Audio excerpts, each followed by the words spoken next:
দেখুন, যে সমস্ত লোকের বিরুদ্ধে বিভিন্ন ধরনের অভিযোগ আছে, এই সঞ্জীবের বিরুদ্ধে অভিযোগ হচ্ছে এই নির্মল ঘোষের সাথে সহায়ক হিসেবে কাজ করার। যারাই তথ্য প্রমাণ লোপাট করেছিল তাদের প্রত্যেকের বিরুদ্ধে মাননীয় মুখ্যমন্ত্রী বলেছেন ব্যবস্থা হবে। সে ব্যবস্থা হচ্ছে এবং সেটা হবে, কেউ আটকাতে পারবে না। কোর্ট যদি জামিন দেয় তাহলে কোর্টের বিষয় আলাদা। আমাদের সরকারের তরফ থেকে কোনো রকম খুঁত আমরা রাখবো না।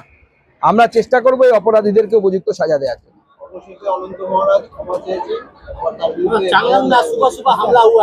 দেখুন, যা ক্ষমা চেয়ে আইলে ভালো, আমি তো স্বাগত জানাবো তিনি ক্ষমা চেয়েছেন, কিন্তু আমি অনুরোধ করব কোনো বিশেষ একজন ব্যক্তিকে নয়, সবাইকে। নেতাজি সুভাষচন্দ্র বসুর মতো, নেতাজির মতো একজন ব্যক্তিত্বকে, যিনি নিজের পুরো জীবনটাই দেশের জন্য দিয়ে দিয়েছেন, এই ধরনের যে কোনো ব্যক্তিত্ব সম্পর্কে কোনো ধরনের মন্তব্য, বিশেষ করে কুরুচিকর মন্তব্য করার আগে আমাদের 10 বার ভাবা উচিত।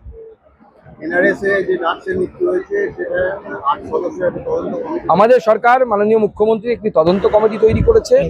এই তদন্ত কমিটি খতিয়ে দেখবে এর মূল কারণ কি, এবং এক্ষেত্রেও যদি কোনো ধরনের অপরাধ সংগঠিত হয়ে থাকে, যদি দেখা যায় যে কোনোভাবে কেউ এর সাথে সংযুক্ত আছে, তাদের প্রত্যেককে জেলে পাঠানোর দায়িত্ব আমাদের সরকারের।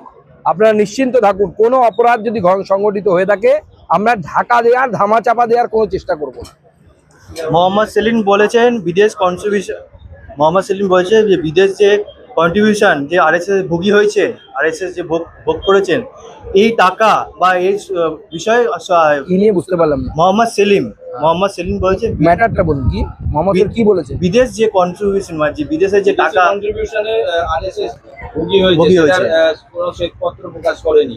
দেখুন, প্রথম কথা হচ্ছে আরএসএস একটি জাতীয়তাবাদী সংগঠন এবং সে বিষয়ে মন্তব্য যা করার আরএসএসই করবে। দ্বিতীয় কথা হচ্ছে মোহাম্মদ সেলিমকে বলুন আরএসএস সম্পর্কে উনি কিছুই জানেন না, একদিন আরএসএস এর শাখায় যেতে বলুন, তাহলে উনি বুঝতে পারবেন। এফসিআরএ নিয়ে এত ওনাদের অসুবিধে কোথায় হচ্ছে বুঝতে পারছি না। বিদেশ থেকে টাকা আসবে, এফসিআরএ বিলে কি আছে একবার পড়ে দেখুন তো। এফসিআরএ বিলে একটা কথাই বলা আছে যে বিদেশ থেকে টাকা আসবে, সেই হিসেবটা যেন সরকারের কাছে থাকে।